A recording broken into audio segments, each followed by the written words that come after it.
Vamos a empezar ahora una parte que ya les anticipo que va a ser excelente y entrañable, porque conozco muy bien a todos los ponentes que hay aquí y vamos, son de excepción en todos los sentidos, en todos los sentidos, y ya les aseguro que respondemos de ellos, ¿no? Conocerán, bueno, señor profesor Xavier Freixas, que ahora nos comentaba, dice, es tremendo, el profesor Xavier Freixas, bueno, Pompeu Fabra, Barcelona GSA, está, bueno, muchísimos organismos internacionales, y un hombre que es muy curioso, es más conocido fuera que aquí, es una cosa tremenda esto, ¿no? Es de esas cosas que pasan, pero de una talla impresionante, con un conocimiento enorme del tema financiero. Está aquí también, bueno, a mi derecha está Albert Closas, ustedes lo conocerán, él es un hombre muy modesto, pero a su programa le han dado recientemente, bueno, Valor Afegit, ustedes lo habrán visto 1000 veces, le han dado un programa espectacular, un premio, perdón, muy bueno, mejor programa espectacular, pero con un premio excelente, pero además les diré que merecido, porque si ustedes lo han seguido, ven que los contenidos son de mucha calidad, año tras año, y esto es muy difícil, ¿no? Bueno, calidad porque Jaume sale además. No. Se eleva el nivel. No. Y por fin, bueno, José Manuel Garayo. ¿Qué decir de Manu Garayo para los amigos? Yo se lo digo a él no me cree, pero se le aseguro que es verdad. En el mundo económico es muy difícil transmitir las cosas de una forma, digamos, o sea, que la gente le entre, ¿no? Es algo farragoso y tal. Yo cada día abro el periódico, cada día, y lo primero, él no se lo cree, se lo he dicho, lo primero que hago es coger su página en La Vanguardia, que sale más con una foto que no está mal. Bueno, yo creo que a la vista de cómo o el Barça este año es comprensible. bueno, y entonces el tema es el siguiente: cada mañana yo me he acostumbrado desde hace muchos años a leerle lo que él cuenta, es decir, lo primero. ¿Por qué?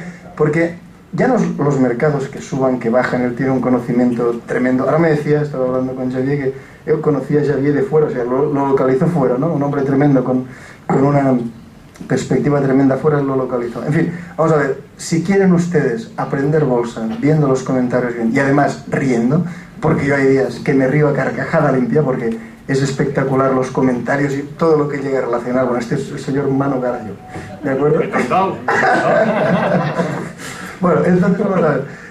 Bueno, yo voy a moderar un poquito esta parte, entonces vamos a intervenir primero el doctor Freixas, bueno, luego si acaso Albert, ¿te parece? Y al final Manu Garayo, por favor. Muy buenas tardes, pues muchas gracias por la invitación en primer lugar.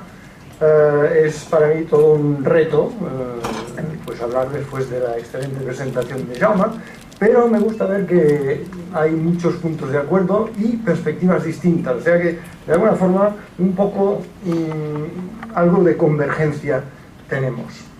Entonces quisiera hablar pues de forma muy global, agregarla, una visión amplia de la crisis, no en los términos en que lo ha hecho Jaume, simplemente con un par de apuntes. Uno, pérdida de competitividad, y para ello pues he ido a buscar lo más fácil, es el IPC. El IPC, y aquí he puesto el de Alemania y el de España desde que entramos en el euro. Y como recordáis, pues cada año veíamos aquello, 1,5 décimas, 2 décimas, pero claro, han pasado 12 años y por lo tanto pues estamos en un índice de 140 base 99 y Alemania está en un índice de 120. Si eso lo queremos corregir, pues tenemos que devaluar en más o menos 90, pero 17%, algo así, ¿no? Bien, pero es que hay más. Si pensamos, es que la productividad en Alemania ha subido y en España no. Eso lo dejamos aparte. Pero significa que de alguna forma hay que corregir, hay que ir a buscar competitividad. Segundo apunte, pues la balanza de pagos corrientes es deficitaria y España es un país en que más o menos la balanza de pagos se equilibra gracias al turismo. Pero aquí, desgraciadamente, el turismo ya está incluido en la línea de abajo y por lo tanto eso significa que nos están financiando año tras año. Y desde luego pues es el segundo aspecto que quería recalcar. Nuestro país depende de la financiación exterior.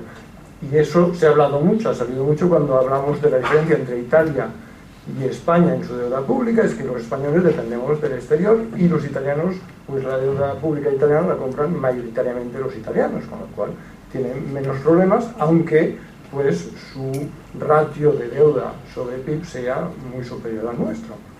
Entonces, lo que vemos es pues financiación exterior necesaria. La situación va mejorando, pero continuamos así. Lo que sale en primera página es desde luego el problema de la deuda pública, y ahí pues muy rápidamente vemos cómo el PIB pues, ha ido creciendo, ahora está estancado y bajando con un crecimiento negativo, pero la deuda se dispara pues por todos los déficits a los que se añade el coste más y más elevado de la deuda pública. Esto es un aspecto que todos conocemos, pero lo que quería sí decir, y tal vez esta es la primera lección de todo eso, es que si tenemos una crisis de deuda soberana y simultáneamente tenemos una crisis bancaria, el resultado va a ser falta de financiación, o, para aquellos que consiguen financiación, un coste excesivo de la financiación en condiciones muy duras. Y este fenómeno es un fenómeno que nosotros, como economistas académicos, hemos visto tradicionalmente para crisis en países emergentes, lo que llamamos sudden stop. De repente, ¿no? Corea es un país milagro y en el 97 de repente pues ya no entra capital. Sudden stop. Si es solo para bancos es un credit crunch, ¿eh? Y aquí lo que nos estamos enfrentando es una economía muy bancarizada, no nuestra, y por lo tanto pues es dramático para empresas que tienen capacidad de invertir, que tienen capacidad de exportar, vender, encontrarse que no tienen financiación fácilmente. Y ahí pues es un aspecto que Jaume nos estaba diciendo.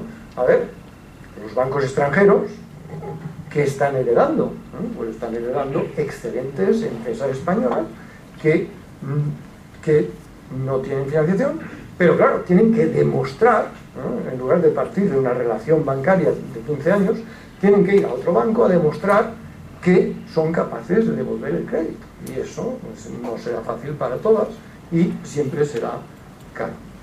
Pues si cojo la pérdida de competitividad y el hecho de que nos están financiando a nivel exterior, la única solución es mejorar la competitividad y desde luego exportar, ¿no?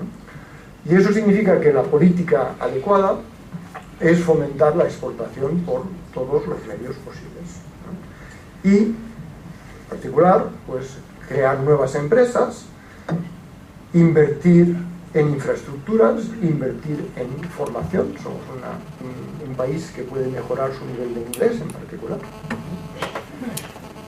Salud. Entonces, para centrarnos en el tema de esta tertulia, el rescate bancario. Pues desde luego el rescate bancario es la mejor noticia desde el inicio de la crisis de la deuda soberana. Es una gran noticia. Y Jaume lo ha explicado perfectamente. Puedes tener la opción de dejar pasar el tiempo que se alargue la crisis bancaria, es lo que hizo Japón, o puedes ser radical y cortar por lo sano, es lo que hizo Suecia.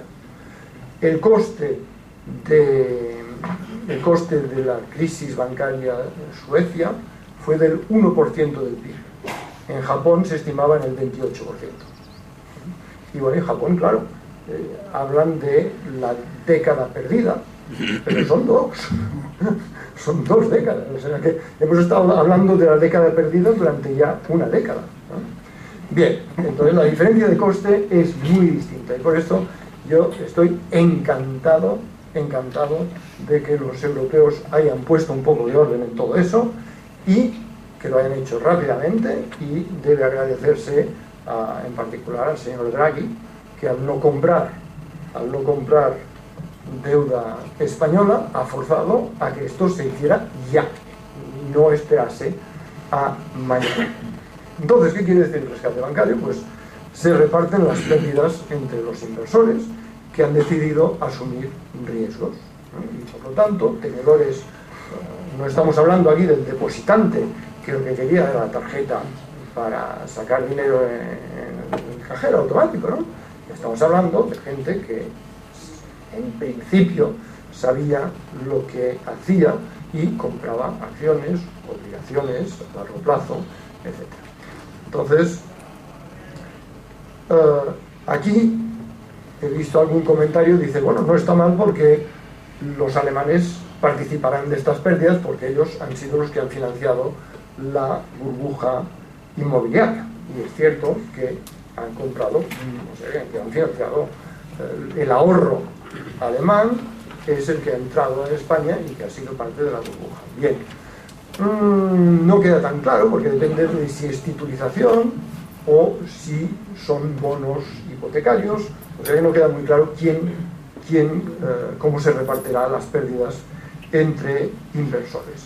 A eso viene a añadirse el problema que conocemos bien, llamado de las preferentes, es decir, el problema del abuso en la relación entre la entidad financiera y su cliente. Entonces, claro, ahora depende, los que lo han contratado antes de la entrada en vigor de MiFID tienen ciertos derechos, los que lo han contratado después pues tienen muchos más derechos, pero claro, eso implica situaciones de juzgado que van a ser largas y complicadas.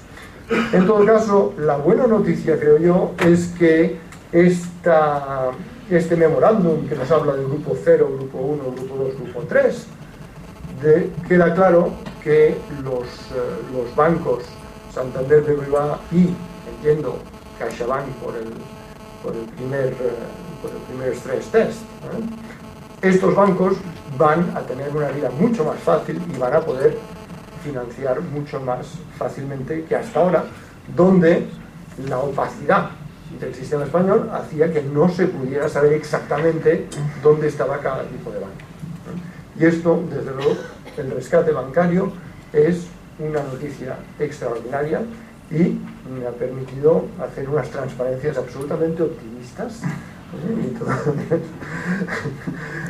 Y pues estamos viviendo un punto que yo veo como un punto de inflexión importantísimo. El segundo aspecto que hay que comentar, bueno, no podemos devaluar, estamos en el euro y queremos seguir en el euro, por favor. Entonces, ¿qué podemos hacer? Pues lo que se llama la devaluación fiscal. ¿Eso qué significa? Pues significa subir el IVA en particular y pues reducir gasto y de tal forma que reducimos los ingresos de los ciudadanos, son ingresos pues de funcionarios, esto queda claro, los de los pensionistas pues vamos a ver qué pasa, y en el sector privado pues desgraciadamente es mucho más o todo o nada, o se va a la calle o se queda con el contrato existente, lo cual hace las cosas un poco más difíciles, porque la idea de la devaluación es devaluamos del 20%, significa que todos bajamos el 20%, y eso permite exportar más. La devaluación fiscal entra un aspecto de contratos laborales, etcétera, etcétera, que no tiene la flexibilidad. En la devaluación habitual no hay ninguna manifestación, ¿por qué? Pues porque la comparación con el dólar o lo que sea no tiene importancia. En cambio, cuando nos dicen, bueno, pues vamos a pensar que sus salarios van a ser reducidos en 10% y se queda sin paga de Navidad, pues esto es terrible. Bueno, pero si hemos perdido competitividad, hay que ganarla, y la devaluación fiscal es la solución. Es solución dura, con un coste social, aumento del paro, reducción del consumo privado, posible ahorro de precaución, ¿no? La gente no solo va a consumir menos porque el PIB ha bajado, va a consumir menos porque la situación es terrible, y por lo tanto pues puede haber un ahorro de precaución adicional, reducción drástica y brutal de los costes laborales, y queda, claro, habría que pensar un poco en términos también de generaciones. Es muy preocupante que nuestros ingenieros se vayan a Alemania y a Inglaterra cuando ellos son los que deberían crear las empresas que generan empleo en nuestro país. Este aspecto queda muy libre y no se ha hecho nada, lo cual es realmente una lástima. Entonces, el coste social queda muy claro que se puede repartir de muchas formas, ¿no? Y por lo tanto no voy a entrar aquí en cómo el gobierno ha decidido pues, que este coste social se reparta entre amnistías fiscales o reducción a la subvención, el desempleo, etc. Eso es una cuestión que el gobierno decide y no es para un economista, sino que es para ver cómo ganar las próximas elecciones. Entonces, por último, el efecto sobre el ahorro, pues claro, en esta situación de contracción del PIB y de la renta, disminución del ahorro, el impuesto, el incremento del IVA va a jugar sobre la disminución del ahorro. El ahorro de precaución puede aumentar un poco, y estamos en una situación de prima de riesgo muy elevada, por lo tanto es una situación en que puede ser interesante comprar riesgo, ¿no? Cuando la prima de riesgo es elevada te remuneran bien si asumes riesgo, y eso va en el sentido de la renta variable de la propuesta número N-3 de renta variable. Cuando un compañero me decía, cuando el taxista me habla de su inversión en bolsa, lo vendo todo, ¿no? Ahora, pues la bolsa va fatal, hay que comprar, ¿no? ¿Por qué? Porque la prima de riesgo, decías, el 8% está a nivel muy elevado. Pregunta, ¿habrá una canalización eficiente hacia las empresas exportadoras? Y esta es la cuestión que habría que dilucidar, y seguramente, pues si los mercados son eficientes, pues la inversión va a ir en ese sentido. El gráfico aquí simplemente la evolución del consumo privado, consumo público. El consumo público ha bajado enormemente. En las previsiones el consumo público tendría que aumentar en el 2013, pero son previsiones del Banco de España y no sé hasta qué punto nos lo podemos creer, y es posible que las previsiones de hoy sean completamente distintas, porque entre anteayer y hoy ha habido un cambio en el mundo. Y muchas gracias.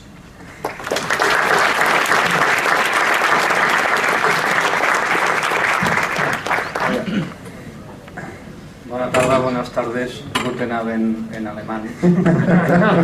Le dije ayer, ¿quieres que lo haga en alemán? No sé, pero solo he hecho un año y la verdad es que siento mucho no haber estudiado más el alemán y poderlo leer más y saber más qué es lo que ellos están diciendo. Bueno, la pregunta de esta mesa redonda es: ¿resolverá el rescate bancario la crisis de España?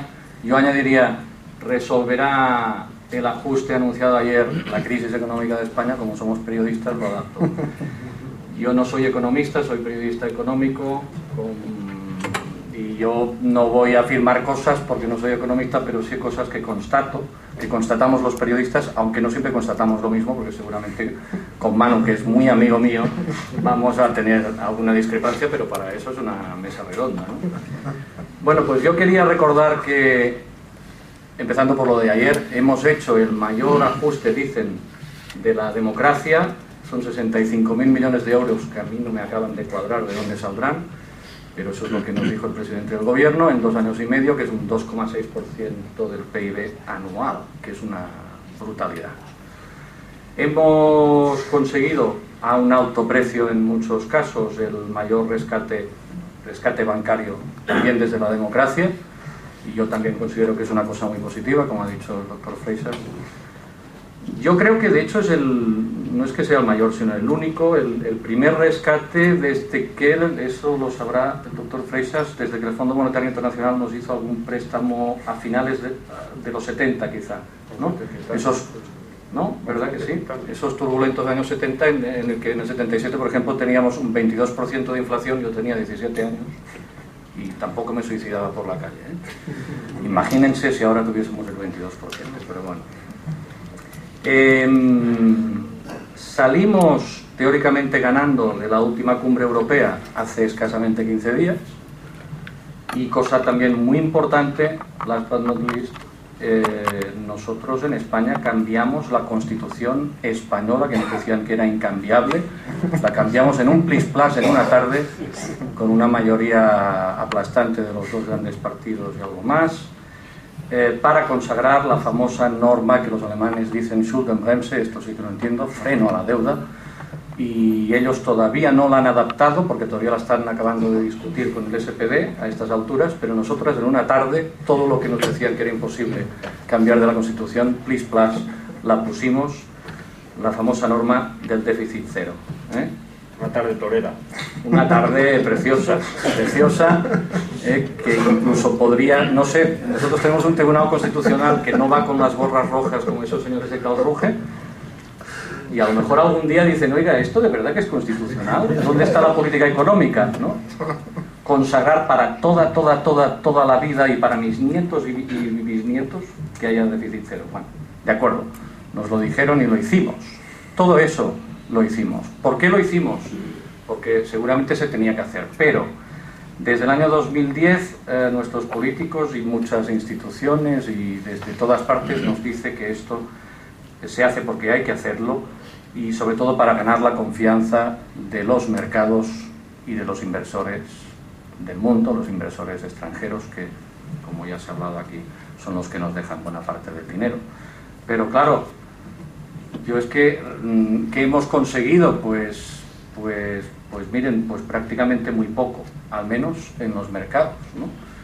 Porque la bolsa, que ayer, bueno, subió un poquitín y la bolsa va como va, pero hoy mismo ha bajado un 2,6%, porque parece ser que ha descubierto hoy, al día siguiente, que un ajuste tan duro de 65.000 millones, 2,6% del PIB anual, va a hundir el consumo. Yo no sé si lo va a hundir o no, pero esa era la razón que decían hoy para caer casi un 3%, que no está mal, ¿eh? Y la famosa prima de riesgo, que se había relajado solo un poquito, la verdad, en estos 2 últimos días, pues se ha vuelto a disparar esta mañana, concretamente a partir de las 11, una subida bestial. No sé, nadie sabe exactamente por qué.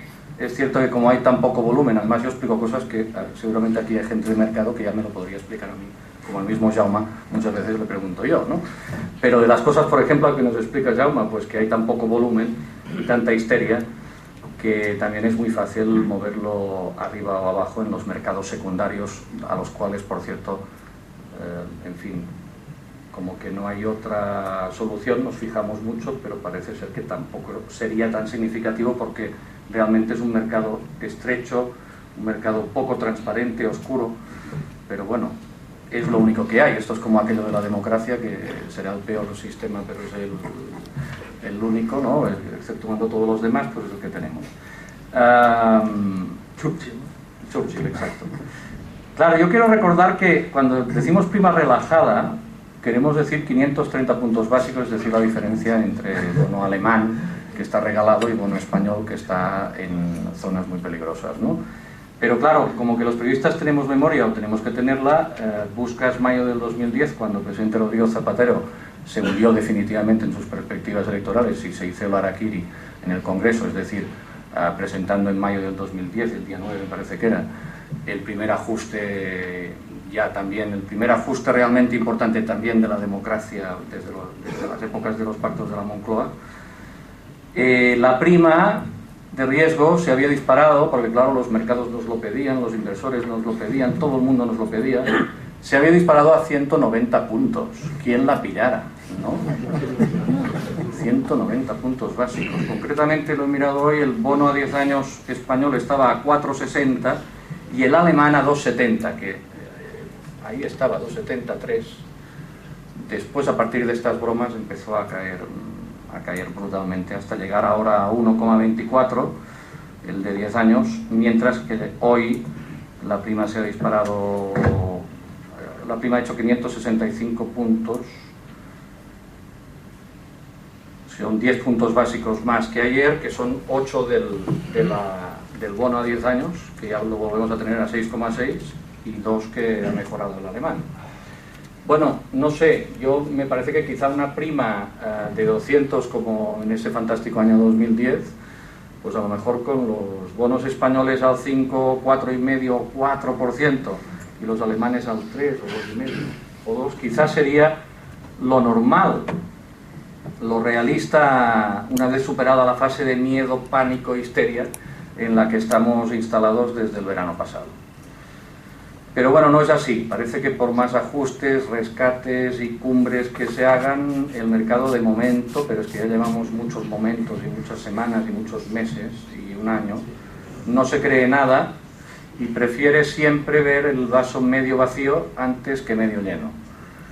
Y hombre, más allá de los especuladores, con los cuales yo siempre soy muy crítico, lo sabe Jaume, más allá de las posiciones a corto, que también hay muchas de los amigos, enemigos, anglosajones o no, más allá de las profecías del desastre que se van autocumpliendo, porque al final se pueden acabar autocumpliendo, los mercados, lo que quieren ver son señales fuertes, o al menos eso es lo que se dice, ¿no? Por todas partes, señales fuertes y definitivas de que Europa se cree de verdad el euro, de que no hay medias tintas y que lo van a respaldar hasta las últimas consecuencias. Y yo pienso y constato que en cambio los políticos de las instituciones europeas y de todos los países pues no ayudan a romper ese pesimismo ambiente. El doctor Freixas ha hecho algún comentario, ¿no?, de que el Banco Central hizo bien en apretar. Yo también pienso que claro que hay que apretar y que hay mucha política por en medio. Siempre se recuerda aquella anécdota del año 56, fue, ¿no?, cuando la intervención de Gran Bretaña y Francia en el canal de Suez, que desembarcaron, ganaron los 4 tiros que pegaron contra el ejército egipcio, pero Estados Unidos llamó al Foreign Office y le dijo: oye, no te has enterado, aquí quien ganó la guerra no eres tú, tú el imperio ya no lo tienes. Aquí los que ganamos la guerra fueron Estados Unidos, y a nosotros no nos interesa esto que acabas de hacer y no nos interesa estar mal con Egipto. El Foreign Office se hizo el chulo porque todavía no se había enterado bien, aunque tenía una deuda impresionante, una deuda acumulada de guerra con Estados Unidos. Y claro, dicen que el hecho definitivo fue que en una tarde pues el precio del bono de su majestad, la reina de Inglaterra, o el rey era en aquel momento, se hundió y los ingleses se dieron cuenta de quién mandaba, ¿no? Y al día siguiente marcharon de Suez, y los franceses detrás. Pero bueno, que el BCE apriete está bien, pero a veces hay la sensación de si no aprieta demasiado, de si no es un poco como aquello de los gángsters de las películas que te cogen del cuello y te llevan allá al precipicio y te dicen: ¿lo vas a hacer? No, sí. No sé, ¿no? Digo yo que la política europea tendría que ser un poco más transparente, ¿no?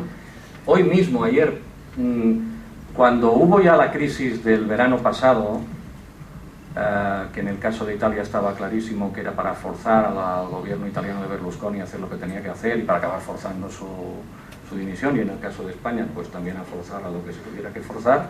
Recordemos que después de esos criminales días de julio, ahora hace un año, pero bajó, hombre, la prima, o sea, eran puntas donde la prima después bajaba, y bajaba de manera potente.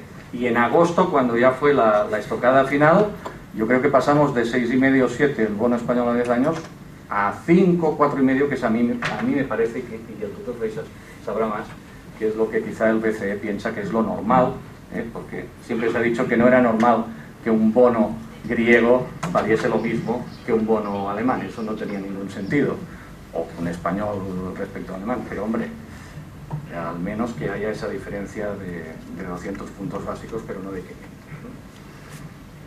Bueno, por tanto, la verdad es que yo mismo, que siempre he sido muy optimista, muy pro-europeo, muy crítico con los especuladores y con nuestros queridos enemigos competidores anglosajones y con nuestros queridos competidores alemanes, pues ahora por primera vez en muchos años también empiezo a caer en cierto pesimismo. Me cogen en malos días, no sé, yo soy muy optimista, pero yo constato, y por gente que veo, que hablamos, que cosas que lees, cosas que ves, que las instituciones europeas, bueno, eso ya lo sabemos, está en los tratados casi, en los tratados cómo se llevan a la práctica, pues que cada vez mandan menos en favor de las capitales europeas. Y capitales que sí hasta hace poco eran dos, que eran París y Berlín, pues ahora parece ya que de hecho ya solo sean una y media, que son Berlín y Frankfurt. Esta broma no es mía, es de Juan Ignacio Torreblanca, que es un gran experto europeo que el otro día se lo oí decir. Constato también que en Alemania hay cada vez más gente convencida de que si, por ejemplo, España ha de ir a un rescate total, pues que no pasa nada, que no sería un desastre sistémico, sería cumplir con los deberes finales, y aquello de que si eres virtuoso, pues no necesitas para nada eurobonos.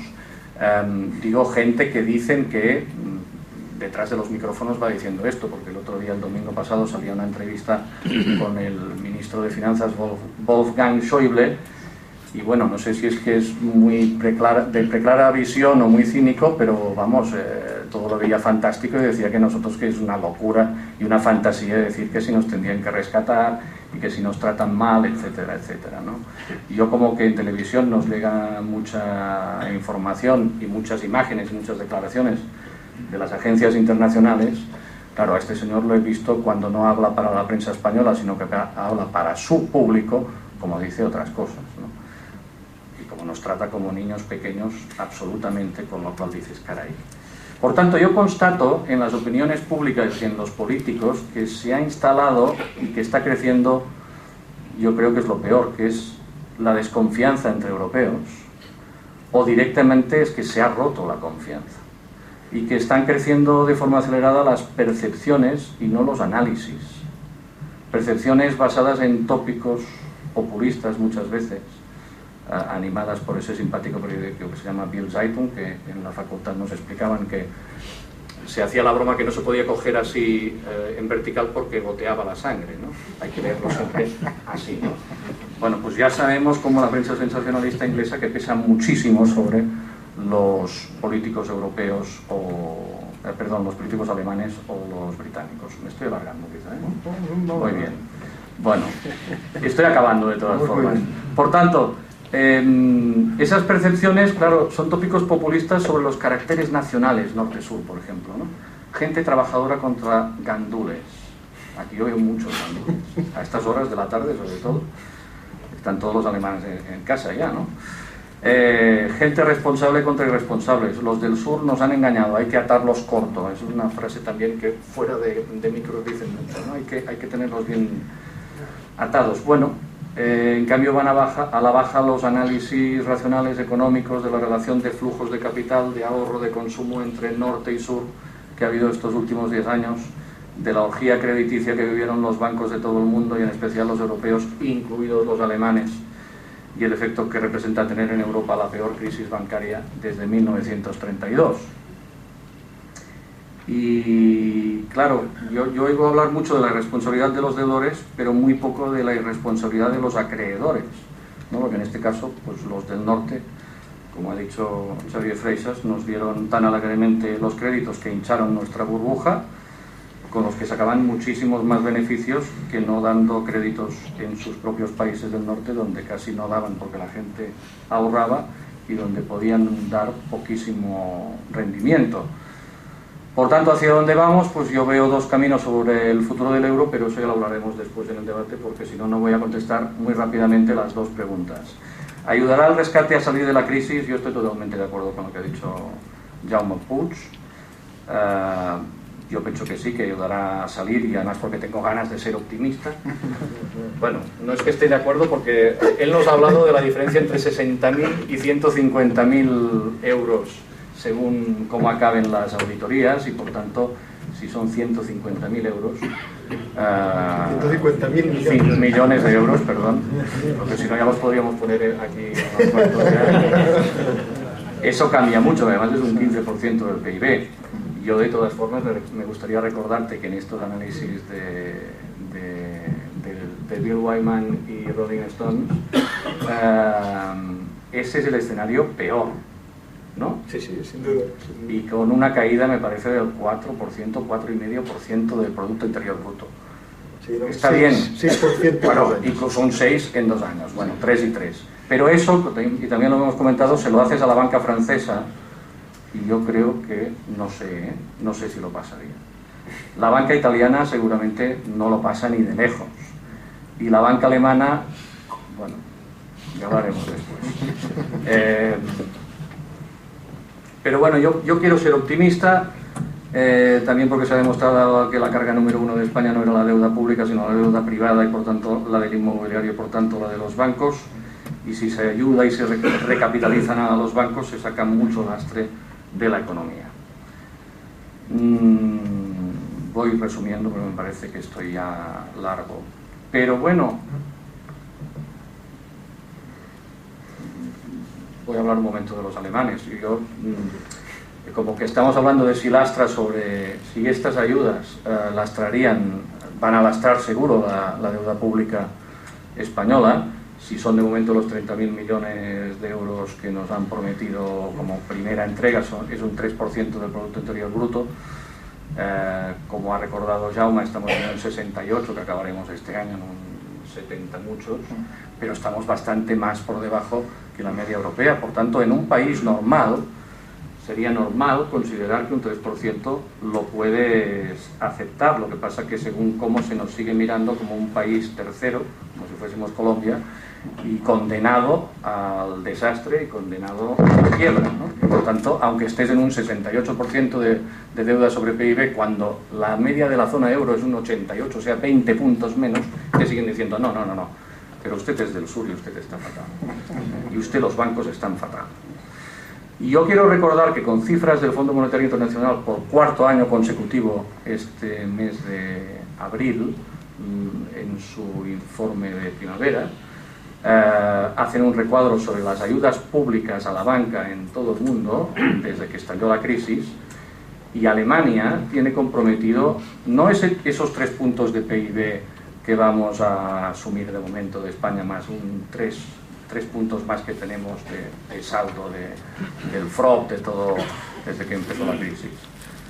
No ese 3 más 3 en todo caso, sino un 11% de su PIB, un 11% en garantías y en capital inyectado ya, en apoyo a sus bancos. Es el segundo peor del mundo después de Irlanda, que como saben es el líder destacado de esta crisis. Y en fin, los alemanes quizás son los que mejor nos pueden mostrar el camino de lo que va a pasar con la crisis bancaria, aunque ellos ni nos lo explican, ni tampoco se lo explican a su opinión pública, cosa que estaría bien. En lugar de decir que los del sur somos unos vagos, quizá que expliquen qué hicieron sus bancos en Europa, ¿no? Y en Estados Unidos. Si quieren saber ustedes qué es un banco malo, que es una cosa que nos vamos a encontrar dentro de poco, pues busquen por internet SOFIN con 2 Fs, que es el FROB alemán. No se lo digo en alemán porque es como imposible. Y buscan también FMS Wertmanagement, que es, este FMS es el banco malo del que fuera el gran gigante financiero Hypo Real Estate, el sucesor de Hypo Vereinsbank, que acabó en quiebra en octubre del 2008. Hay 175.000 millones en activos tóxicos metidos en ese banco malo, que 175.000 millones de euros, y lo digo bien ahora, incluso para Alemania es mucho, porque para nosotros sería un 17,5% del PIB, para ellos sería 2 veces y media menos, pues un 8% o un 9%, ¿no? Un 7. Y si quieren saber cómo pueden acabar siendo liquidadas algunas cajas nacionalizadas en España, que acabarán siendo seguramente, bajo este actual rescate, pues buscan ustedes en internet una novedad desde el 1 de julio que se llama Portigon. Portigon es un nuevo banco que nació el 1 de julio, no es griego, a pesar de su nombre, es alemán. Y es la nueva entidad pequeña que recoge las cenizas, los pocos activos sanos que quedan del que fue la tercera entidad de Alemania, antes del 2007, que es el PEST LP, que es el PEST Landesbank, que es el de Renania-Westfalia, que como saben es el Land de Colonia, Düsseldorf, etcétera, que es el más poblado, me parece que tiene 18 millones de habitantes, más que Grecia, ¿no? y el de más PIB, ¿no? El más rico por cápita. Bueno, pues los activos tóxicos también han sido segregados del BSTLB y ellos solitos son 70.000 millones de euros, ellos solitos de activos tóxicos. O sea que de estas cosas saben mucho los alemanes y yo invitaría a alguno a que nos lo venga a explicar aquí, ¿no? Y para acabar, ¿qué efectos tendrá el rescate sobre los ahorros? Ahí sí que coincido plenamente con Jaume. Quería hacer la broma de que efectos sobre los ahorros, ninguno. Porque los ahorros estrictamente, porque estrictamente si son cuentas corrientes y libretas, como tú has dicho, pues ninguno. Esperemos que ninguno. Sobre el falso ahorro, es decir, sobre inversión de capital a quien se le vendió como ahorro unas preferentes o después deuda subordinada y evidentemente las acciones, que eso lo sabe todo el mundo, pues ahí va a haber sangre. Y acabo, como decía Xavier Freixas, bueno, ciertamente lo que queda por saber es nuestros amigos alemanes y extranjeros que también tienen deuda ahí y a lo mejor se van de rositas, porque igual tienen deuda senior también, es que no sé cómo se va, como ha dicho él, ¿no? O sea que aquí van a pagar, no sé si todos. Gracias.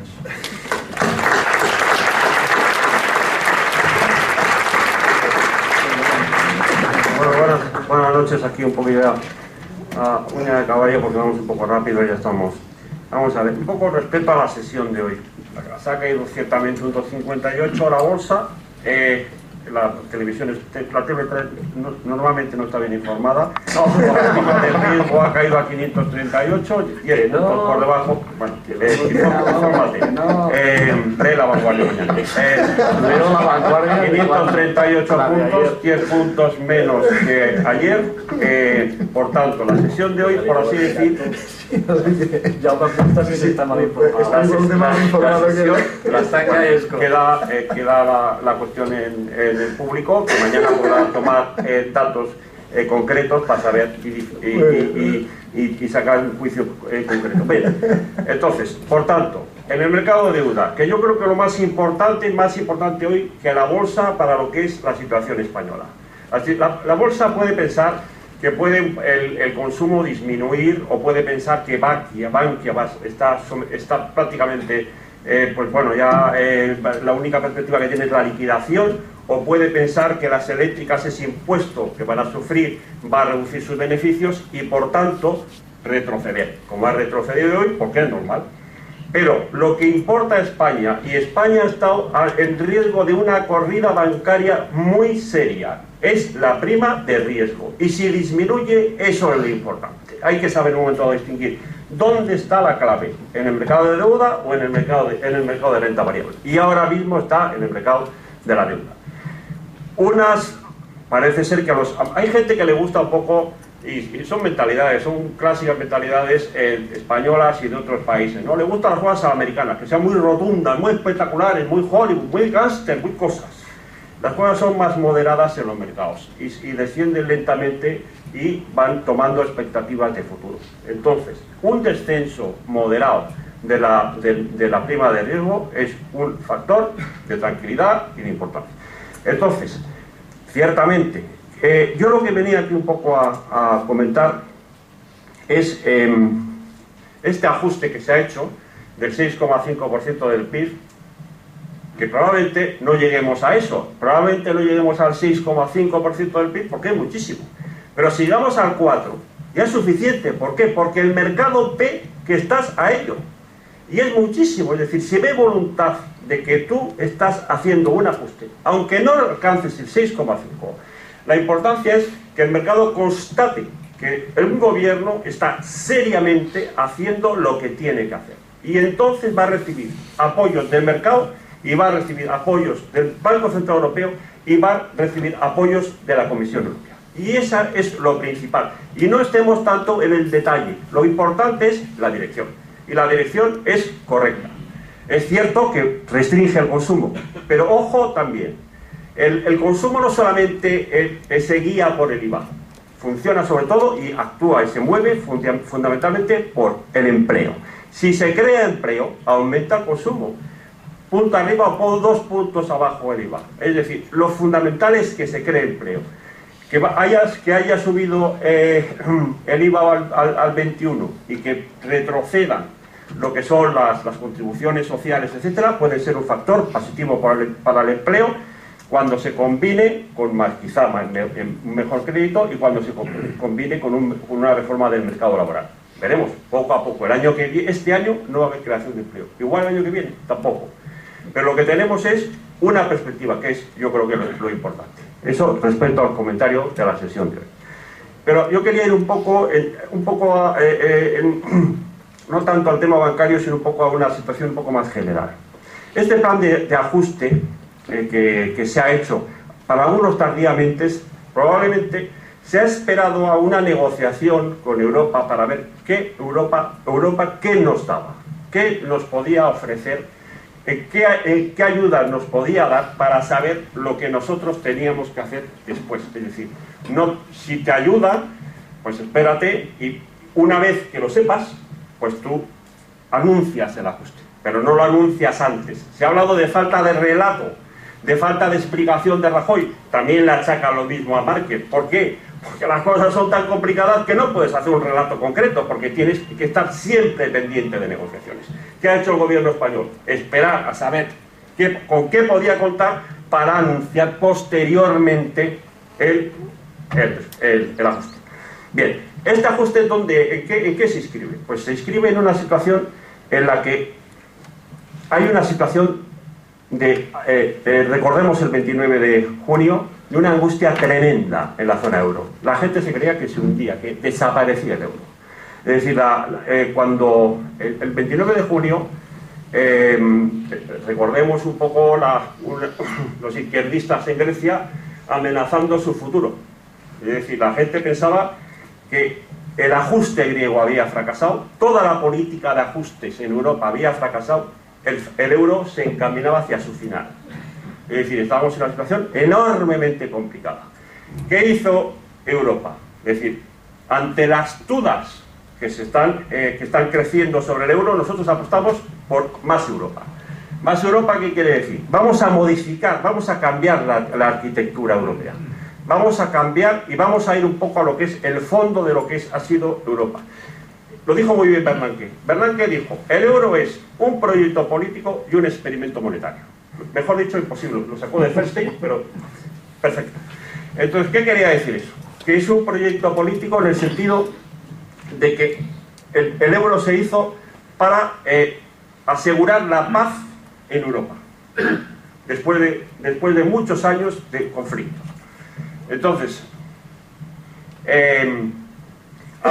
al volver a los orígenes, al hacer una nueva arquitectura basada en la unión bancaria, en la unión fiscal, al final en la unión presupuestaria, habría realmente unos interrogantes muy amplios. Por ejemplo, vamos a entrar en lo que es la unión política y lo que ha sido volver a los orígenes y a la idea de la paz. Europa es un continente que es una de las regiones más violentas del mundo. Y si el euro buscó la paz es precisamente por eso. Los países europeos son muy distintos, tienen intereses diferentes, ciclos políticos distintos, perspectivas culturales a veces contradictorias. Eso hace a la nueva arquitectura europea, a más Europa, muy vulnerable a posiciones diferentes, a decisiones que pueden diverger, que pueden retrasar esta nueva salida a la crisis del euro y que le hace, por tanto, esto crea un riesgo de duda para el mercado de qué va a pasar en el futuro del euro y también va a tener repercusión para España. ¿Qué ha pasado siempre con el euro? El euro siempre se ha hecho a partir de las crisis. O sea, necesitaba una crisis para hacer un paso adelante. Pero el problema es que cuando tú trabajas sobre la base de que necesitas unas crisis para dar un paso hacia adelante, puedes encontrar que los inversores entiendan que lo que estás haciendo es una huida hacia adelante, no un avance. Entonces, siempre el euro, siempre vamos a estar durante muchos años en una situación de, digamos, de vigilancia de los mercados. Por esto mismo, por la naturaleza propia de Europa, porque es vulnerable. Y es vulnerable también porque además Europa tiene cosas de... La Unión Monetaria tiene unas cosas de una originalidad extraordinaria. Es decir, por ejemplo, el Banco Central Europeo es una institución genial, que estamos aquí con el profesor Friso de acuerdo. Es decir, el Banco Central Europeo es el ejemplo de lo que es una actitud diferenciada de lo que es la Reserva Federal y que lleva a la Unión Europea a salir del sistema dólar. Lo que eran los bancos centrales nacionales, el Banco de España, el Banco de Francia, etcétera, etcétera, todos seguían en su día al sistema dólar. Tenían esa manera de actuar nerviosa, como le gustan a los periodistas, todas esas cosas, que venga a París, subir, bajar los tipos de interés, etcétera, etcétera, ¿no? No tampoco alemana. Entonces, ¿qué ocurrió? Que hubo dos momentos en que fueron claves en la historia de los bancos centrales. En el año 73 y la crisis del petróleo. La crisis del petróleo, ¿qué pasó?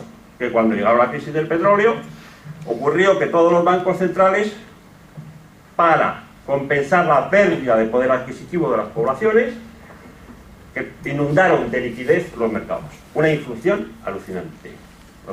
Y en Estados Unidos, hay que recordar que cuando llegó Volcker en la época de Reagan, tuvo que subir 2 dígitos los tipos de interés para poder bajar la inflación. Alemania no introdujo, no inyectó liquidez. Alemania dijo, aguantar. Y entonces ese Banco Central se convirtió en el paradigma del buen sentido. ¿Por qué? Porque mientras los otros tenían que hacer posteriormente unos tipos de interés, tenían que subir los tipos de interés y hacer retroceder sus economías, Alemania, una vez superada esa circunstancia, regresó a la normalidad y se convirtió en el Banco Central, que fue al final el banco central que dictaba la política monetaria en Europa. Cuando se hizo el Banco Central Europeo, lo que fue el modelo sobre el que se hizo el BCE era el Bundesbank. Después, Alemania, los malos, por Herreder, en un tiempo que estaban también con la reunificación alemana, señores, hay que ganar competitividad porque hemos absorbido otra parte del país que no lo es. Y Alemania tiene que dar un salto hacia adelante. Por tanto, moderación en salarios, moderación en precios, y cuando le estaban presionando para que subieran salarios, respondieron, oiga, mire usted, tenemos muchos parados, y para que los parados tengan trabajo, hace falta que los salarios sean bajos. Y cuando lleguemos a una situación de empleo que sea razonable y buena, subiremos los salarios. Y así se ha hecho, de manera que Alemania ha demostrado que las políticas de austeridad no son perpetuas, sino son limitadas en el tiempo y que son hasta que las ajustan los mercados y al final la gente tiene trabajo, tiene prosperidad y tiene porvenir. Es decir, que aquí con Alemania a veces somos un poquito injustos. Respecto a lo que es la situación de la vulnerabilidad que tiene Europa, es porque al no participar en el sistema dólar, los americanos, los ingleses, no les gusta eso. ¿Por qué? Entre otras razones. El BCE es el único banco central del mundo que no compra dólar. No compra nada. Los demás están sometidos al imperio. No compra ni un dólar. Es decir, es independiente y tiene sus propios modos. Por ejemplo, ahora le están pidiendo ¿por qué no compra deuda el BCE? No compra deuda porque no es la Reserva Federal y no va a hacer la política fiscal que corresponde a los gobiernos. Ellos van a actuar en caso de urgencia, pero no como prestamista de última instancia, como hace el Banco de Inglaterra, como hace el Banco de China y como hace, por supuesto, la Reserva Federal. Es un banco diferente, tiene un estilo distinto y esa es la originalidad propia de Europa. Ser austeros, ir poco a poco, mejorar tus fortalezas. Y eso molesta mogollón. Y hay mucha gente local que también molesta mogollón. Así es la vida. ¿Qué vamos a hacer? Entonces, ¿qué va a pasar? Que dada la vulnerabilidad de Europa, probablemente va a haber un grupo más firme, más fuerte, más intenso, con más capacidad. Y esos van a formar la primera velocidad en Europa. Se va a crear dos velocidades. Lo ha dicho Merkel, lo ha dicho Hollande, lo ha dicho un poco todo el mundo. Es decir, se está creando la convicción de dos velocidades. ¿Quiénes van a ir a la primera velocidad? Los que lo hagan bien, los que hagan mejor, los que sean de verdad. Los otros irán progresivamente. En el caso español, ¿estamos en la primera velocidad? Sí. España está en el núcleo duro. Cuando la reunión de Merkel, Monti, Hollande, Rajoy, Hollande describió que nosotros somos las 4 principales economías europeas y por tanto nosotros vamos a decir cuál va a ser el programa de crecimiento para la zona. España está en el núcleo duro. ¿Ese núcleo duro es homogéneo? No, es dialéctico. Es decir, están los alemanes y los países débiles, porque esa es un poco la masa en esos elementos diferenciales sobre lo que se va a construir Europa. No sobre los países únicamente más fuertes, sino los países que tienen problemas. Y eso va a ser el modelo para el conjunto. Eso es tener el núcleo duro, no el núcleo duro como si fuera Superman, sino un núcleo duro hombre y mujer, o sea, con mucha atención. Entonces, sobre esto, por tanto, y resumiendo y acabo, porque no tengo toda la capacidad que tiene dialéctica la TV3. Ese federalismo... Ahora viene la prima de riesgo. Bueno, para eso es para vender periódicos y para ver la tele. Bueno, entonces, respecto a lo que es esta fórmula federal, es una oportunidad, es un riesgo, porque imaginemos que aquí la gente se crea la fabulación, se pone en ello, acaba en un fracaso y aquí nos hundimos todos. Pero no es demasiado tiempo, ¿eh? Es decir, que aquí digo así de los mercados. Aquí otra vez me están contando el cuento de la lechera. Con todo esto, la nueva Europa, más arquitectura, nueva arquitectura, la unión bancaria, bla, bla, bla, bla, bla, bla, y se va todo. Entonces, aquí realmente teníamos un problema muy serio. Entonces, la pregunta ¿es posible más federalismo en Europa? Pues probablemente no. Es decir, ¿va a ser federal? Difícilmente. Ahora, ¿qué puede pasar? Que si realmente cumples y vas, digamos, siendo cada vez más, si eres ortodoxo, vas reduciendo tus desequilibrios presupuestarios, vas reduciendo inflación, vas siendo menos competitiva, vas siendo más competitiva, los problemas entre los países europeos van a ser menores, va a ser menos vulnerable, van a ser los países más firmes, más fuertes, van a tener mejor relación porque están mejor. Es decir, aun cuando eso es igual que el 6,5 de España, no te hace falta que sea el 6,5, no te hace falta que llegues a ser federal, lo que te hace falta es que mejoren las cosas. Y esa es la historia. Es decir, no nos creamos todos lo que son los lemas, sino simplemente las realidades que están detrás de esas historias. Entonces, por tanto, para que ese federalismo se ponga en marcha, para no caer en las tentaciones, para superar las vulnerabilidades, ¿qué hace falta? Pues probablemente paciencia. Es decir, que los europeos aguanten 2 o 3 años, estar mal, aguantar, trabajar y sufrir. Como ha pasado siempre, como ocurrió en la crisis del petróleo, como ocurrió en otras circunstancias, es ser capaz de aguantar, y eso es lo que te puede permitir en un momento poder superar esta situación. Entonces, paciencia, ya que estamos hablando de la banca, pues que no va a haber financiación, ni este año ni el que viene. Es decir, eso ya lo sabemos todos. ¿Por qué? Porque va a haber porque se van a adelgazar los balances bancarios, porque van a reducir lo que son su política crediticia, que probablemente tengan que adaptarse a sus depósitos sin poder recurrir a los mercados mayoritarios, y por tanto la financiación va a ser. Y ya para ser optimista con la TV3, diré una cosa que es un mensaje para ya que estamos en la Bolsa de Barcelona. Si ciertamente los bancos van a ser menores, esta es una gran oportunidad para los mercados de capitales, para las bolsas. Es decir, si vamos a una economía de menos deuda, de más capitalización, los mercados de capitales, las bolsas tienen muchísima más juego. Ahí tienen una oportunidad y no hay que desaprovechar las oportunidades en época de crisis. Por tanto, yo creo que la Bolsa de Barcelona, de todos vosotros, todos ustedes, forman parte también de la solución.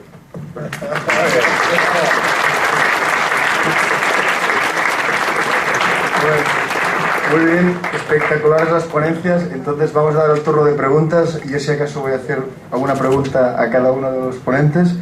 Y vamos a ver, primero, doctor Freixa, solo quería trasladarle una pregunta. Es una pregunta que una persona me ha trasladado antes de entrar, que Albert ha hecho alusión, que es al tema un poco de la confianza, ¿no? Es decir, vamos a ver, ¿cuál es el papel? O sea, hay una parte importante, Albert lo decía, se está haciendo menos análisis y en cambio nos vamos más a un juego de expectativas, ¿no? Yo quisiera, si nos pudiera decir cuál es el papel que tiene la confianza o las expectativas en el proceso económico y en este punto, ¿qué se puede hacer para mejorar esto, ¿no? Sencillamente para mejorar la percepción más allá de la realidad. Bueno, la respuesta es la de los libros, es la transparencia. La transparencia es, de acuerdo con nuestros principios, lo que permite que los mercados tengan confianza. Y ahí es donde pues, los gobiernos sucesivos han pecado y han intentado no decir la situación difícil que atravesaba la banca española y con ello pues han dado más opacidad y cuando no te cuentan la película puedes creer que es mucho peor que la realidad, ¿no? Y las cuentas sabemos que a nivel contable pues puede haber algunos ajustes. La full fair value permite mucho mejor que la contabilidad a precio histórico, ¿de acuerdo?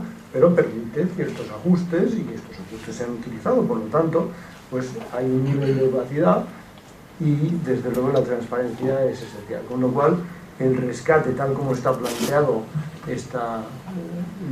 claro, no es condicionalidad desde luego, pero estamos obligados a decir para cada banco lo que son las pérdidas efectivas, pues esto es perfecto para restablecer la confianza y para discriminar, y por lo tanto es excelente para los bancos del grupo cero.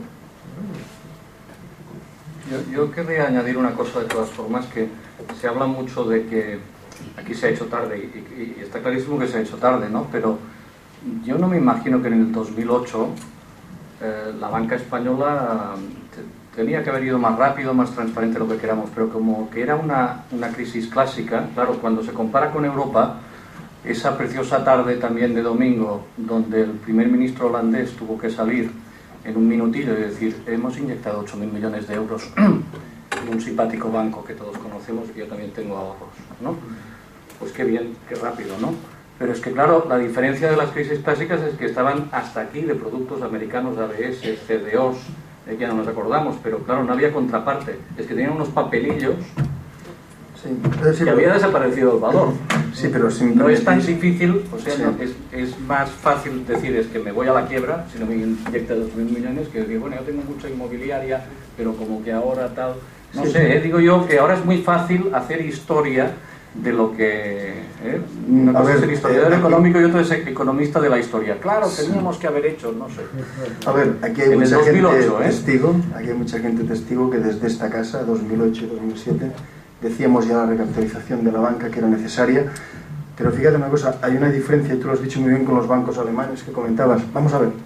El Hypo-Vereinsbank, por supuesto, se fue a la quiebra porque tenía papeles, ya no tenía nada más. Claro, pero fíjanos una cosa, la cosa estaba en lo siguiente, estos bancos, o sea, al final tenían activos malos, ¿no? Y hay una diferencia entre tener activos malos y préstamos malos. Un activo malo, si alguien compra un bono, ¿no? Vamos a ver, un subprime, en ese momento el activo cae de precio, los bancos lo tienen en su balance, con lo cual la repercusión en sus cuentas es inmediata. La banca reacciona y en 2008 se recapitalizan muchos bancos, ¿no? Pero vamos a ver, aquí no teníamos no teníamos activos malos, pero teníamos préstamos malos. Es como una bomba de retardada. Sí, pero claro, sabíamos que pero teníamos era retardada y ya está el problema. Claro, sí, pero ese retardo, en ese momento me acuerdo hace años que hablábamos aquí de una mecha, que había una mecha muy larga, pero que iba a llegar, ¿no? Con lo cual, no sé, yo quería preguntarte, tú has introducido muy bien el tema este de los bancos alemanes y de los problemas que han tenido, ¿no? Pero vamos a ver, la capacidad de reacción... Ya sabe que es un tema que me encanta. Sí, lo sé. No, y además te has referido muy bien a él, ¿no? Vamos a ver, en el momento, aquel momento 2008, en que los bancos reconocían las pérdidas, etcétera, etcétera. Desde aquí... No es que reconocieran, es que decían, oye, que mañana cierro. Sí, sí, cierro y con Fortis en un fin de semana se arregla, etcétera, etcétera. Bueno, Sí. Royal Bank of Scotland, es Sí, que además sí, bancos, bueno, Lloyds tuvo que salvar a lo que era una inmobiliaria, que era HBO, Northern Rock antes, Sí, claro. sí. Es que parece que ya lo hayamos olvidado todo y que ahora todo sea culpa de las Spanish Cajas. Que todo el mundo, incluso en Corea, saben lo que es una Spanish Caja. En cambio, un Landesbank ya es más difícil. No, la pregunta que te iba a hacer es la siguiente. Vamos a ver, en ese momento, que todo el mundo arregla sus bancos, en ese momento, porque tendrán activos en un caso, o en el caso irlandés, porque aparte de activos reconocieron las pérdidas de sus préstamos hipotecarios propios. Aunque tardaron también, ¿eh? Sí, pero a principios de 2009 estaba hecho, ¿eh? Entonces, el problema aquí es una cosa. En ese momento yo recuerdo, todos recordaremos las frases famosas. Yo creo que aquí ha habido un par de frases muy famosas que van a quedar a la posteridad. Una cuando Zapatero dijo aquello de que la banca española era la más solvente del mundo. En ese momento... También el Economist yo lo leí entonces, Sí. en septiembre del 2008. Sí, también lo siento, pero también lo Sí, decía. también lo dijo. Lo siento, pero... Aunque el de Mira, Economist, llevaba se años... equivoca. Sí, pero no. Y no, llevaba años decían- advirtiendo de la lo que burbuja. decía, de la lo que burbuja, decía, no decía de los bancos, lo que decía el Economist era que la supervisión del Banco de España era modélica. Sí, porque acordaros, sí, las reservas de aquellas genéricas. ¿no? Septiembre del 2008. Sí. No, pero el tema es, The Economist estuvo advirtiendo de la burbuja inmobiliaria en España mucho tiempo, Sí, sí. una vez tras otra vez. Y ahora que Entonces, conste que se portan bien, porque hace meses que no nos sacan ninguna portada diciendo disaster. ¿Verdad? Yo soy muy crítico con los anglosajones, pero se portan muy bien. Sí. No nos han dedicado ninguna portada. No, entonces la cuestión es, en ese mismo momento en que Rodríguez Zapatero estaba diciendo esto, aquí, los bancos españoles, todos teníamos llamadas y decían, pero ¿qué está diciendo? Que vengan aquí a ver cómo estamos los aviones. Es decir, en ese momento es imposible que los bancos sabían dónde estaban, el Banco de España no sabemos el papel que pueda tener, pero vamos a ver. 2012 antes tú decías, no es demasiado tarde, o sea, nunca es demasiado tarde, ¿no? Pero mucho antes podía haberse hecho. No, Entonces, eso es vamos a ver, ¿no? No lo hizo ni el PSOE ni el PP hasta que le ha estallado en las manos, ¿no? Entonces tenemos que preguntarnos cuál es el poder de la banca en sobre la clase política de España. Eso es evidente. Sí, sí. Porque, la pregunta, fíjate, ni una reforma bancaria se ha hecho de modo propio. Todas las reformas bancarias que se han hecho en España han venido apretadas y presionadas por los mercados. Entonces, ¿por qué? ¿Por qué? ¿Por qué aprietan los mercados? No, ¿por qué se tarda tanto en hacer lo que se sabe por necesario? eso, mira, es que estaba pensando en la anécdota también en un debate hace 2 años, que yo moderaba un debate donde estaban Luis de Guindos, entonces señor privado, y un exsecretario de Estado de Economía de la época del PSOE. Y yo aproveché, que también ya no era, y yo aproveché para no iba de eso el tema, pero después dije, oiga, quiero aprovechar para preguntarles a usted, Luis de Guindos, que estaba de secretario de Estado, cuando la burbuja se empezaba a formar, y al otro que estaba de secretario de Estado en plena burbuja, ¿por qué desde esa sala de máquinas no hicieron nada para frenarla y para estallarla? ¿No? Por una sencilla razón. En el caso No, déjame acabar solo, que digo que me contestaron unas variedades, pero al acabar me vino uno de ellos y dijo, no, yo se lo decía, pero claro, me decían, no, que el partido tal. O sea, yo ya lo avisaba, pero decían que imposible, que los grandes bancos, claro, también quien mandaba, pero bueno, perdón. No, bueno, la cosa, ¿por qué no se explotó la burbuja desde el gobierno cuando ya adquirió unas dimensiones tremendas? Porque lo explicó muy bien Solbes. Oiga, porque cada punto de PIB que se crecía sobre el modelo de la burbuja se obtenía un 1,30 de ingresos fiscales. Es decir, eso te permitía hacer unas políticas sociales, unas políticas sociatas alucinantes. Por eso se mantuvo, a sabiendas de que era insostenible. El Partido Socialista sabía de sobras que eso era un desastre. Y no hizo absolutamente nada. En cuanto a lo que es, al final, lógicamente a los mercados luego siempre se les pone vuelta y media. Los mercados resolvieron una cosa que era evidente. ¿Y por qué no pudo hacer, por qué hubo esa especie de freno a parte de los intereses de los ingresos fiscales y las políticas a tu gusto que podías hacer? En el caso último, Y ahí empezó, por ejemplo, la unión bancaria. El Banco de España no quería reconocer las pérdidas de los bancos porque eso requería su capitalización. Y como requería su capitalización y el mercado no quería capitalizar a los bancos, suponía que tenía que entrar dinero público. Eso que suponía más deuda pública. Ese es el famoso círculo vicioso entre deuda y banca. Y por eso se entendió que digamos, los reguladores nacionales tenían limitaciones para supervisar a sus bancos, por esa limitación. Y de ahí se dijo, señores, tenemos que ir a una unión bancaria, precisamente por esa insuficiencia que tuvo que resolver, afortunadamente lo resolvió el mercado. Y Manu, una pregunta sobre la cuestión, no solo España, o sea que la burbuja inmobiliaria de Estados Unidos la crearon Clinton y Bush, porque pues son votos, y como dices, el crecimiento económico son votos para el partido que está en el poder.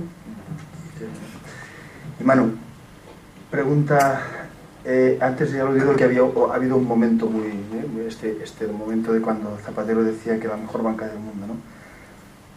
Ha habido otro momento... Era una solemne tontería. Era una solemne tontería, pero lo dijo.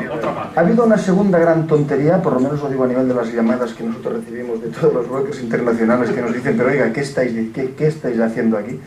Y el segundo momento, al menos a ver si puedes explicármelo, que ha sido cuando Rajoy, hace pocos días, dijo literalmente aquello de que, más o menos, no me han presionado, no nos han presionado. Nos dijo, es más, no debería decirlo, pero hemos presionado nosotros.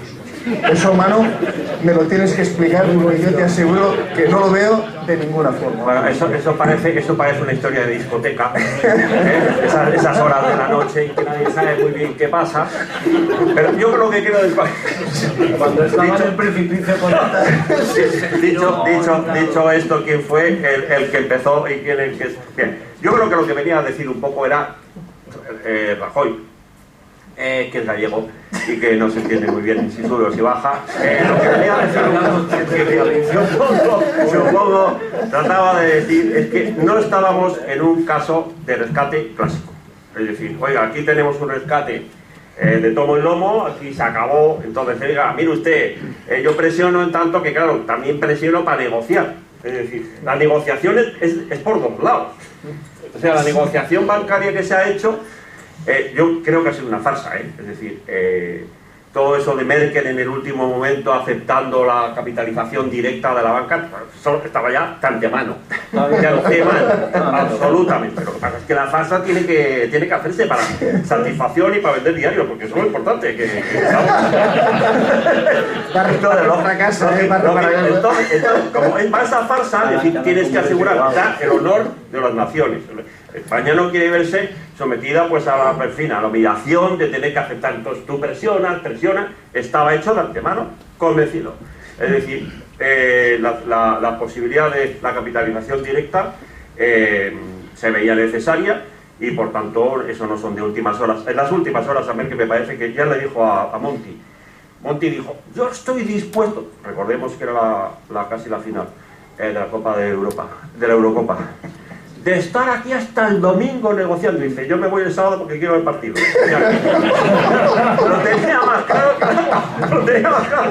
Entonces la gente se ha reunido con esta cosa. Es evidente, si tú estás en el núcleo duro que ya te habían aceptado, cuando la reunión aquella, no le vas a poner nada de todo. Es lógico, tú te lo estás pidiendo, tú entras en ese punto, ya está. Es decir, lo que pasa es que en toda esa especie de lo que es la cosita política. Yo quería decir una cosa de Alemania, que yo soy muy pro-alemán. Yo defiendo, que pienso que está muy bien ser un ciudadano europeo germanizado, pero eso es muy distinto de que acabemos algún día siendo vasallos de los alemanes. Eso es muy distinto, ¿no? Es como los afrancesados en su época y después pues, vino lo que pasó. Pero que quede claro, además Manu lo sabe porque hace muchos años que hablamos de estos temas y yo Alemania siempre la he tenido. Pero de ahí a coger ya un complejo de superioridad, que es lo que yo ahora veo que es peligroso, eso es lo que sí que me da miedo.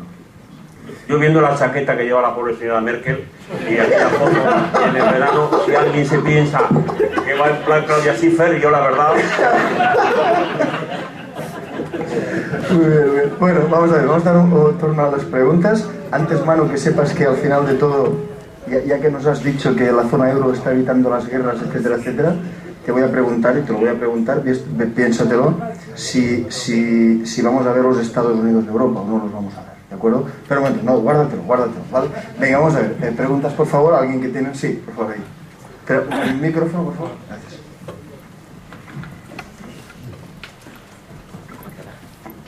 Una pregunta, bueno, habéis dicho que la recapitalización de la banca en principio es una buena idea, ¿no? Pero yo también lo creo, pero también luego uno hace ejercicio y dice, bueno, ¿cuántos son los gastos ahora mismo de personal de Bankia? Son 2.000 millones, ¿no? Entonces, de alguna manera, todo esto está manteniendo entidades y ese dinero luego se hace para reducir educación, por ejemplo. Entonces, yo no sé si realmente ganar competitividad recapitalizando, que a veces es mantener unos gastos de a lo mejor una estructura financiera que es muy alta, en base a otros presupuestos que a lo mejor si nos dan competitividad, no sé si eso también es la solución. Bueno, en el Memorandum of Understanding que está firmado, queda claro que los bancos que se reestructuren tienen que adelgazar, tienen que pasar por una cura de adelgazamiento, claro, y que tienen que tener un plan de negocio viable. Esto es lo que van a financiar los europeos, no van a financiar cualquier cosa, Con lo cual, pues estos gastos van a ser reducidos y esto significa, pues, cierta capacidad para el país de reaccionar y de reformar esta gente, que puedan pasar a las agencias de bolsa y vender productos de forma independiente. En este banco alemán que te he dicho, Buscalo Portigon, me parece que han quedado 4.500 trabajadores y pocos van al paro.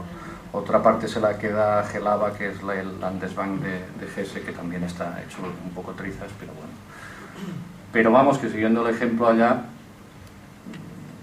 puestos de trabajo, claro, tú dices 2.000, pero también los políticos seguramente también cuentan echar mucha más gente a la calle, o sea, cuáles al final las ventajas y los inconvenientes, Pero bueno, que como se ha dicho y dirá el memorándum si hay que liquidar al final, siempre que se salve lo más importante, que son los depósitos, los ahorros de la gente, pues bueno, si una cosa no funciona, al final hay que liquidarla, claro. Sí. ¿Algo que decirle? Bueno, yo creo que aquí lo que creo que los gobiernos, un poco las administraciones han tenido en cuenta es que digamos, la explosión de un banco tiene unas repercusiones mucho mayores. Es cierto, las elecciones son muy complicadas, es decir, sabes que, por ejemplo, puedes perder en educación, pero el efecto negativo que puede tener una explosión de un banco y todo con la cantidad de ahorradores, de inversores que tiene sobre la opinión pública, sobre el estado general, eso es una bomba, o sea, es que el daño es mucho mayor. Es decir, cuando se hace este tipo de cosas, eliges el mal menor, no lo apropiado, es decir, tienes que hacer lo que puedes. Bien. ¿Una pregunta más? Sí, por favor. Con las medidas con todas estas medidas que han adoptado ahora, ¿pasará que nos vamos a poner en una espiral negativa para abajo? Que más impuestos, menos creación de dinero, menos creación de puestos de trabajo, más impuestos y todo ir para abajo, y esto acabará como el Rosario de la Aurora. Primera pregunta. Segunda pregunta. Tengo más para hacer, pero en fin, creo que hay más gente para hacer preguntas. Segunda pregunta. ¿Cómo es que si hay falta, o sea, las empresas necesitan financiación? La financiación no la pueden dar los bancos españoles. ¿Cómo es que o bien las empresas españolas no se van, cruzan la frontera y se van a Perpiñán y van a pedir un crédito a los bancos franceses? O bien, ¿por qué los bancos extranjeros no se vienen aquí a España? Si los bancos alemanes les sobra dinero, o los bancos chinos que les sobra dinero, ¿cómo es que no se vienen aquí en España? Que hay una posibilidad de tener negocio y de hacer negocio aquí, no se vienen aquí. ¿Es que hay alguna normativa bancaria, que probablemente debe ser esto, que no deja que vengan bancos extranjeros a operar aquí a España? Vale, muy bien. Sí, si puedo, mi respuesta, el círculo vicioso, es que realmente es exportar o morir, porque si no, pues simplemente mayores impuestos, menos consumo interior y tenemos que ir continuando porque tienes menos recaudación fiscal. Y en cuanto a la segunda, pues lo que vemos es que la relación entre bancos y empresas pequeñas y medianas es importantísima. Estaría hablando de la época de Internet. Pues en Estados Unidos constatamos que la distancia entre el banco y la empresa es de 4 miles y en Europa de 2,8 kilómetros. Eso significa que esta gente quiere verse y por lo tanto pues una relación bancaria de 5 o 10 años no es tan fácil de sustituir y cambiar y decir, bueno, pues ahora vamos a emitir pagarés. Toda la información que se ha ido generando es un capital que desaparece cuando desaparece la banca. Bueno, aquí respecto a lo que es el crecimiento, ciertamente, esto va a sufrir. Es decir, probablemente pues, podemos estar cayendo el año que viene unos 5 igual a puntos por ciento. Es decir, todos estos procesos de ajustes y de aumento de impuestos y de menos gasto, si recorta los gastos públicos, etcétera, etcétera, que era un 35% a veces del crecimiento del PIB hace unos años, pues lógicamente tiene una repercusión muy tremenda. Eso es realmente la parte dolorosa de lo que es el ajuste. Y en cuanto a lo de los bancos extranjeros, yo creo que la idea, por supuesto, es muy sugerente. Yo pienso que en este viaje en septiembre de Merkel a Madrid, para verse con Rajoy, podría venir algún banquero.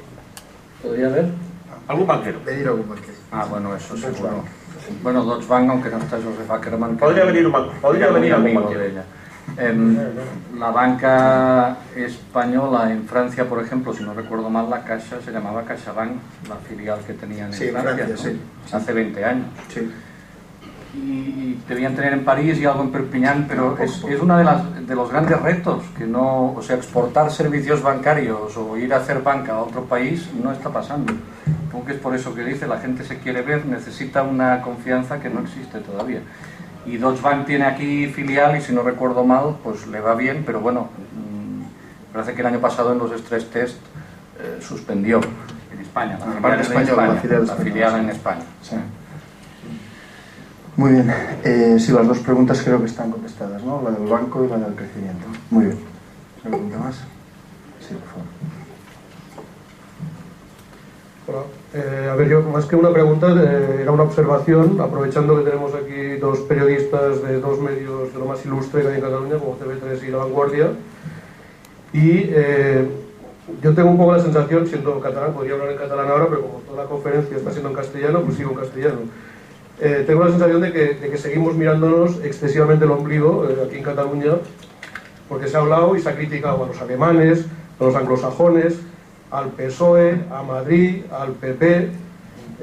Yo quería recordarles que aquí hemos tenido en Cataluña hemos tenido 7 años del tripartito, con el déficit y todo lo que ha generado, que no se habla demasiado en los medios de comunicación, donde están ustedes precisamente.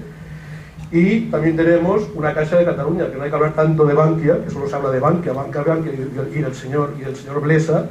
Aquí tenemos una Caixa de Cataluña y tenemos a un presidente que ha estado durante todos estos años en Caixa de Cataluña, que seguro que aquí hay bastantes perjudicados con las preferentes y con otras historias de Caixa de Cataluña, y que bueno, que sí ha salido tocando el piano en TV3 precisamente durante una época, y se le tapa, nunca se habla de él, que es el señor Narcís Serra, uno de los que ha salido con las mayores indemnizaciones de la banca o de las cajas quebradas españolas.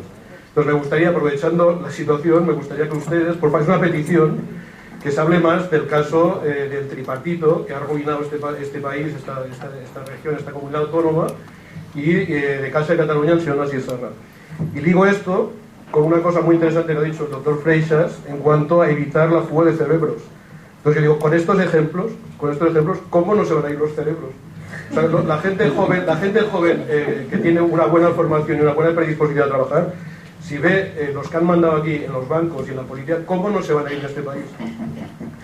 Bueno, primero por alusiones, pues para Sí, vosotros dos. yo no he venido a hablar de política, ¿eh? Si el partido lo hizo bien o mal o tal, tampoco no es el motivo, ¿eh? No. Pero sí que le quería recordar que tiene razón, que a veces hablamos mucho del mundo mundial y a mí me gusta mucho hablar de Alemania y después lo que nos pasa aquí pues es más delicado, ¿verdad?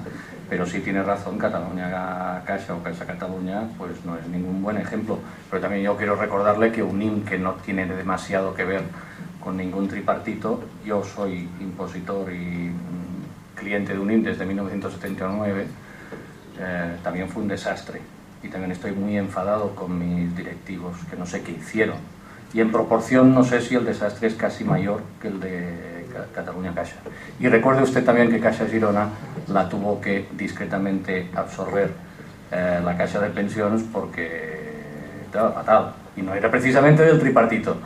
O sea que un poco repartidos por todas partes, desgraciadamente, y lo curioso es que nosotros la burbuja, en los años 2002, cuando se iba formando 2001, 2002, 2003, nos habíamos salvado, 2004, pero después nos apuntamos con una fruición y un desespero bestial y acabamos cometiendo exactamente los mismos errores que todas las otras.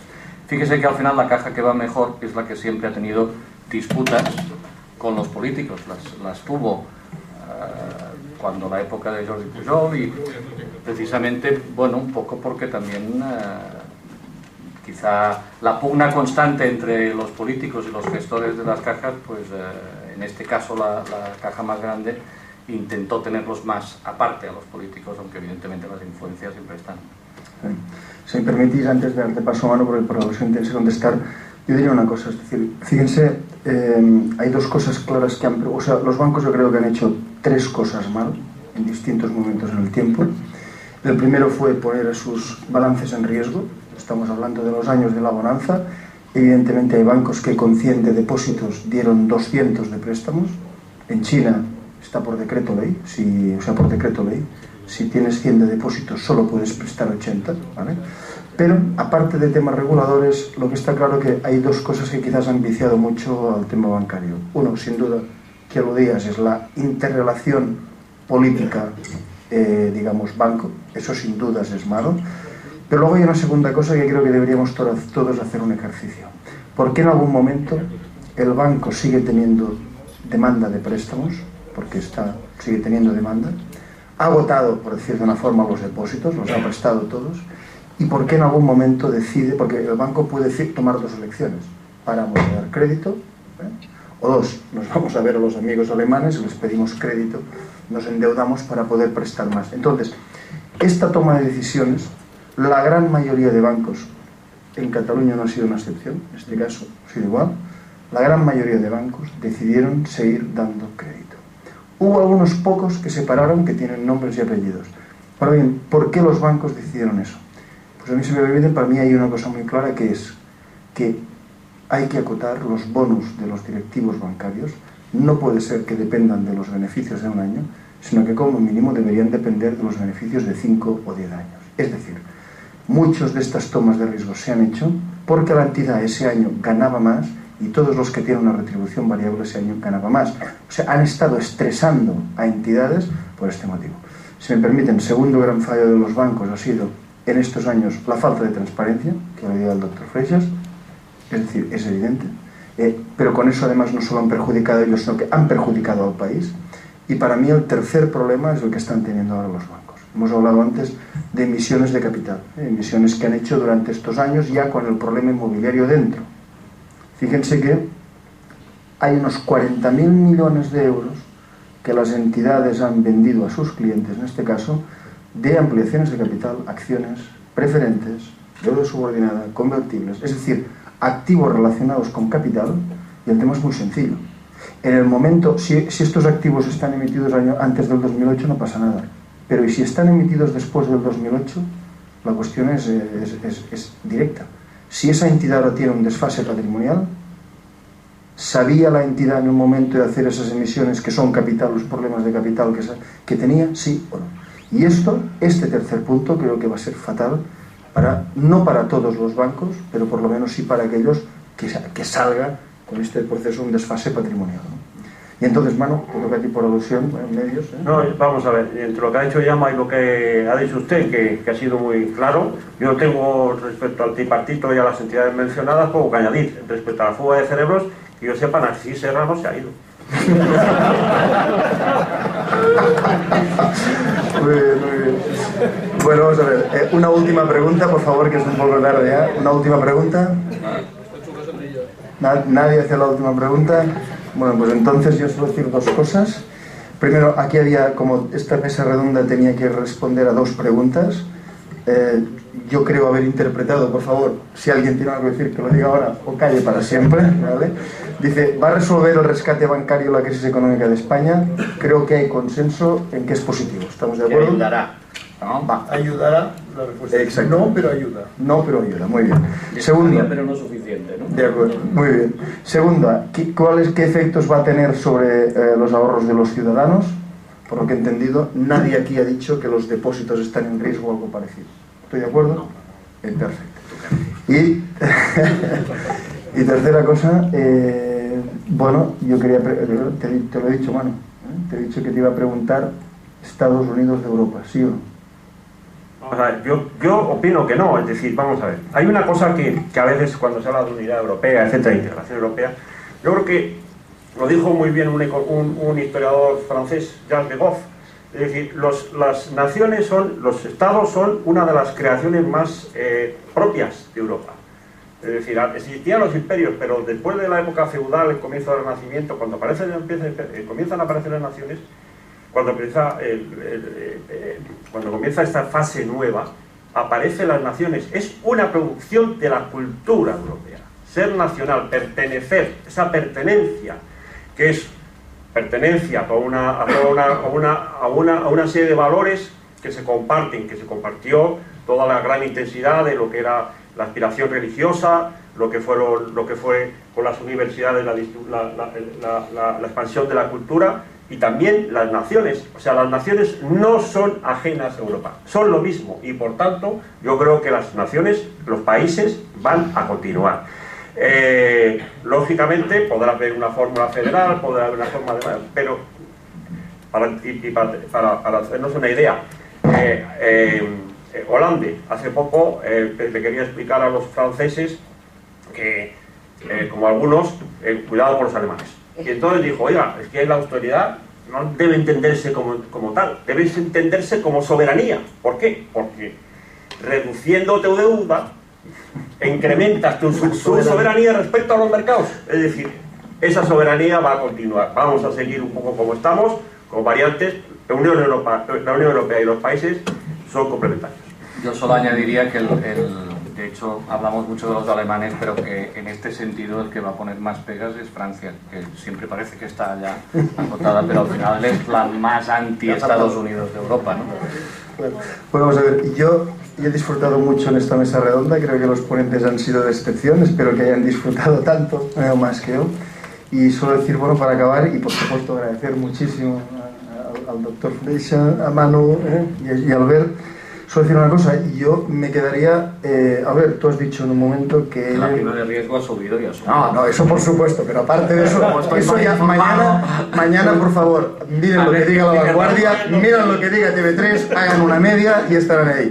No, entonces no, vamos a ver, no, yo quisiera decir, tú has dicho una cosa muy importante, que es que en este momento el vaso se ve medio lleno. Hay medio vacío. Entonces yo solo quisiera recordar una cosa. Hay que invertir cuando el vaso se ve medio vacío y no cuando se ve medio lleno. Muchas gracias por todo.